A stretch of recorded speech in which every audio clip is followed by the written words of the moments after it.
Hey y'all, I'm Stacy. And I'm Tom, and this is Star, and we're RV Texas, y'all. In today's video, as we promised, we're going to talk about our 10 tips for downsizing, whether that's into an RV or just a smaller home. So stay tuned.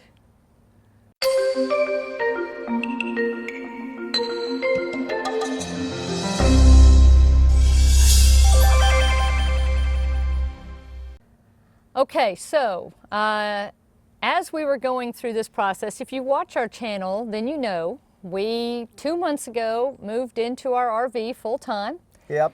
And a little bit more than 2 months ago. Yeah, I guess a little bit more at this point. Yep. And we've spent the last 2 months downsizing and organizing, and honestly, it's a continuing process. But along the way, we made notes, things that we learned, things that we had wished we'd done different, and so forth. And honestly, the we was she, which And she they're did a all in good my job. phone. Yeah, Stacy did a good job. So for the first time, I think, I might be referring to my phone as we talk about this, but I wanted to make sure we kind of covered everything and didn't leave anything out for y'all. So I think one of the first things I would say is, and we've kind of mentioned this before, is you want to start early. Once you decide that you want to downsize, and like I said, that could be into an RV. Yeah, if you know that you're going to go full-time into an RV, even if it's 5 years away, you know, or you just need to downsize. You know, maybe you want to go into, we met a couple last night that they downsized into a one-bedroom apartment first. Right. And then from there, they went into their RV full-time. So, which that's a good idea. Yeah. You know, they were able to do a little at a time and kind of work their way down. If you're moving in from a larger house into a condo or into an apartment or a townhome or a tiny home. Yeah. Anything. These things all apply. But the key is when you decide that that's going to be in your future, that's the time to start. Well, and one thing we did do when we knew we were going to do this lifestyle is we quit buying stuff. We quit buying things that we knew we couldn't take on the road with us. So we've done that for the last 4 years at least. We didn't go, obviously you buy groceries and stuff like that, but we didn't buy new clothes that we knew we couldn't fit. We only bought new tennis shoes if the old tennis shoes wore out, that kind of thing. So we didn't accumulate more stuff. If we went to a fair or a festival, and normally if there was a cool craft vendor there or something, we might buy something for the walls or some kind of decoration for the house, and we quit doing that. Quit doing that, yeah. And, you know, we'd always say, well, we're going to be moving into our RV, so we won't have room for that, you know. And that part paid off. It did. But we still had a lot of stuff when we really started actively downsizing. We still had a house full of stuff. And for those of you who don't know, we downsized from a 3,000 square foot home to less than 300 square feet in our 2017 Tiffin Breeze 31BR motorhome. Yeah. So, and really it's still in progress. I mean, even though we're on the road and we are downsized, we're still going to have to get rid of some more stuff. We know that. We still are. We have shredding stuff that we're still shredding, old paperwork and stuff. So there's still a little bit for us to do, but we're able to bring it on the road with us. So what's our next one? So kind of going along with that, deadlines can be your friend. I agree. You know, they can be stressful. You set a deadline and you don't meet it, it might stress you out. But, you know, we found that saying, okay, by this date, we have to get rid of XYZ, or we have to have this room cleaned out, or we have to have gone through all of our clothes, or whatever. Those deadlines can really be helpful to keep you on track, because it can be so overwhelming when you're trying to downsize everything you own that it's real easy to say, I'll start that next week, or I don't want to think about that, I'll do it tomorrow, and then tomorrow, and tomorrow, and so everything keeps getting pushed back.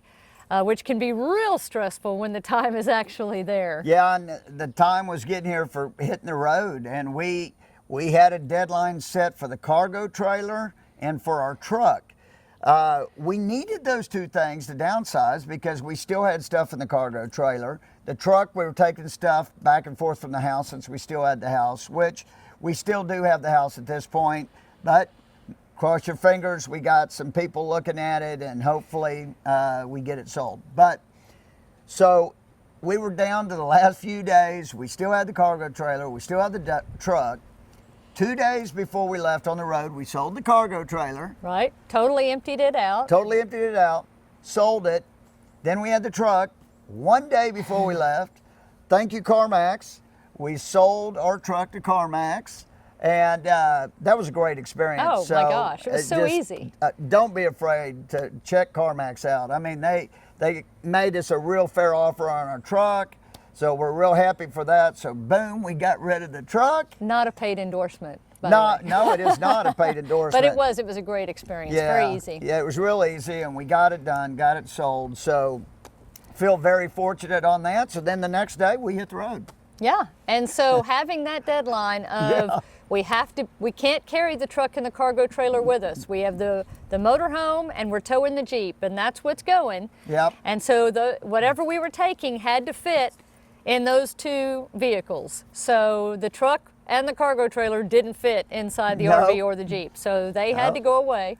So having those deadlines really helped, and having those deadlines, helped us along the way also. So don't be afraid of setting deadlines. They can be your friend. Even write them down, if it makes them more real for you.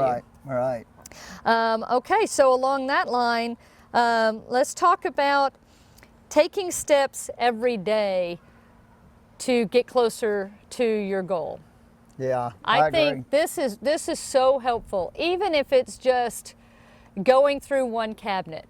Even if it's just going through one box of paperwork that you've accumulated, or something like that. Or one drawer at a time.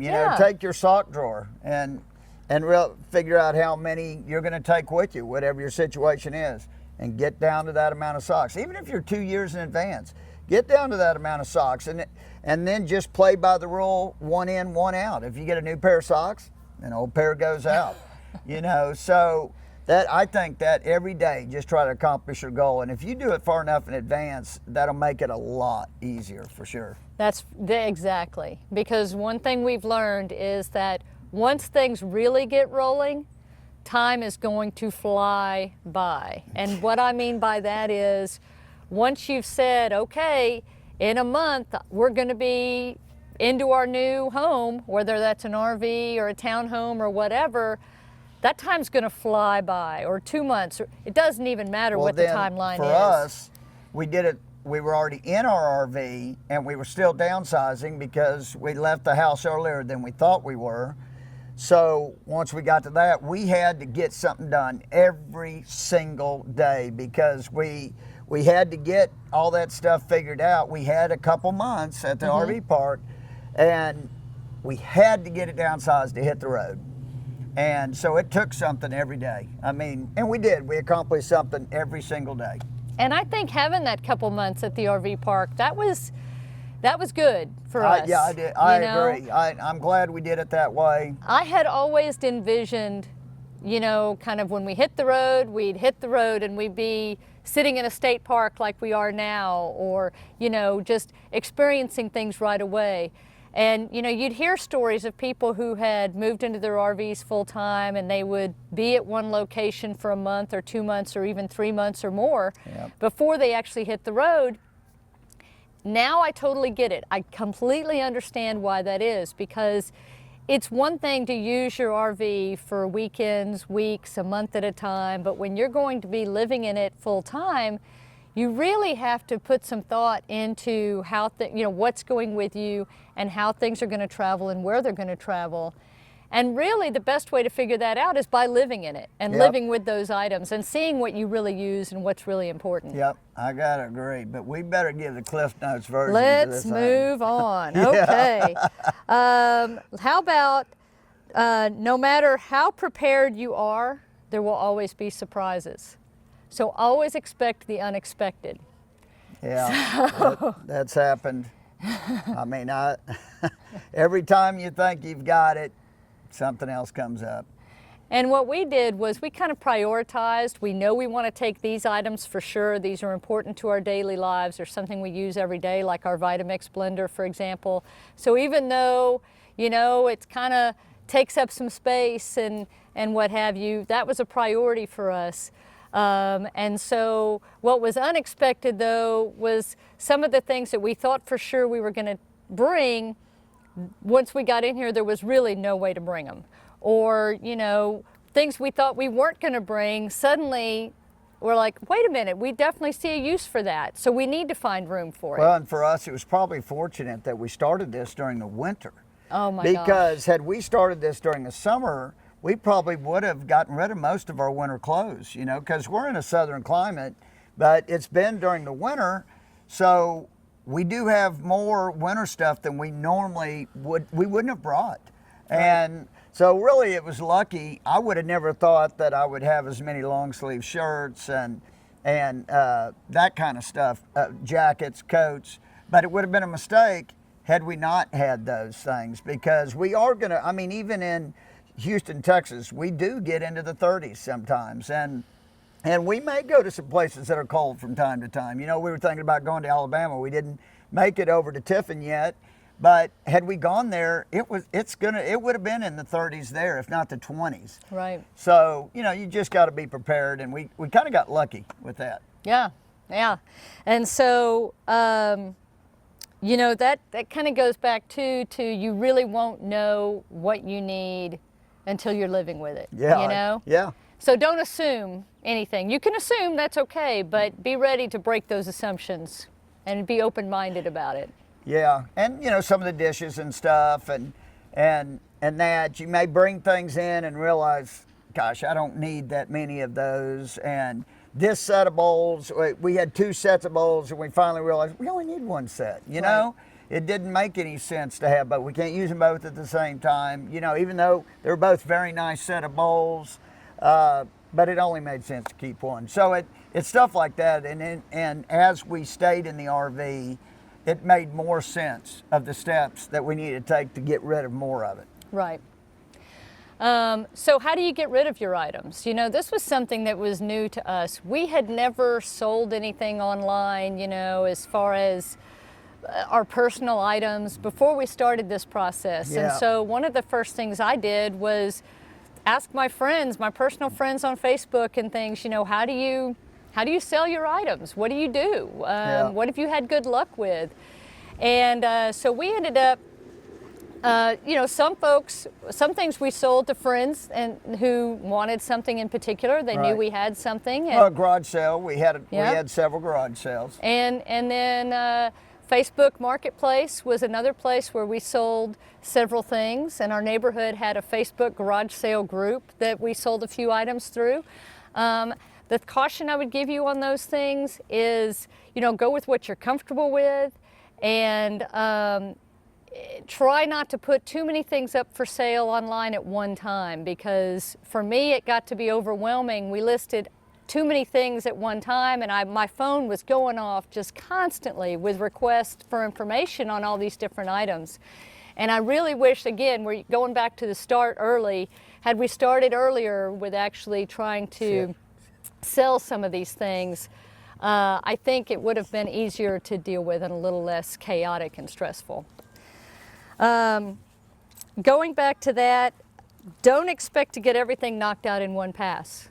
This is a multi-step process. Oh, that's for sure. And downsizing for us continues, and we've gotten some great comments here on YouTube and also from other folks that live in their RVs long-term and full-timers who have told us, you know, they've been doing this for years and they're still downsizing. And I will say though, every time we get rid of a bunch of stuff, whether it's a trailer full going to donate it to Goodwill, Salvation Army. Every time we dropped one off, it just felt so much lighter. My shoulder, everything felt so much lighter. When we got rid of the cargo trailer, it's like, oh yeah, that's awesome. I mean, we no longer had that stuff to worry about, and it made me much more relaxed. Every time we made a big move like one of those, I felt so much better. I mean, less is definitely more. I can guarantee you. I like just managing what's in this RV right now, and that's so much better. Yeah, and we still have more to get rid of. In the RV, but also in our house, hopefully it sells. There is some minor furniture and stuff, well, living room furniture and stuff, so the house can sell. Yeah, we left it for, what do you call it, staging and stuff on the walls. So we're going to have one last paring down when the house, we have a contract on the house. Then we're just going to have a fire sale to try to get rid of the rest of that or donate it, and then we're going to be done for and sure. That's one thing, you know, we've really learned. We went into it, you know, you get attached to your stuff, you know, and everything in the house, you know. That's for you, Daniel, you know. Yeah. Everything in the house we have an attachment to. It has a meaning behind something, or the furniture we chose for a certain reason, or the art on the walls, or whatever. And it's tough. It's tough to get rid of all those items. But when you're out in a place like this and you're just relaxed and this is all you have to worry about, you realize that stuff doesn't mean anything, pretty right. much. The only things that we absolutely, positively are keeping are family photos and stuff. Now, in time, we'll hopefully scan all those, digitize all those, but right now we do have several boxes that are staying at Stacy's mom's house of the family pictures that we're not going to get rid of. That's a given. And then obviously tax returns. You know, you have to have them going back so many years. So we have to have that stuff.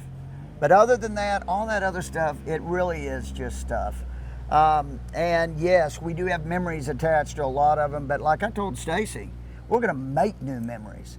You know, we're more excited for the memories that we're going to make, not the ones we've already had. You know, they're in our mind. We're not going to lose them. Just because we bought a shell in Cancun, we got rid of that the other day. It didn't fit in here. It didn't make any sense. But and you know, I'm good with it. I want the future stuff. That's what I'm looking forward to. Right.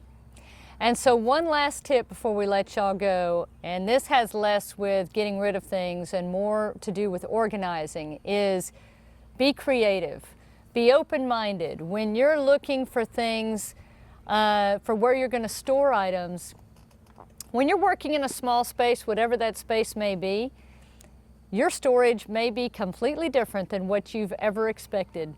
So, you know, don't assume you can't bring something with you or something's going to be tough to carry. Just spend time in your space and think about, where can I put that?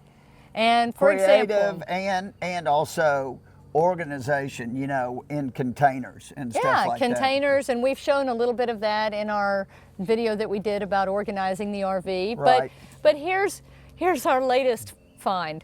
We like to go shopping at Costco. We like to buy our toilet paper and our paper towels at Costco, and we thought we were going to have to give that up. But because you got to buy in bulk. You got to buy in bulk, and the toilet paper wasn't so much of a problem because most of it stores under the bed.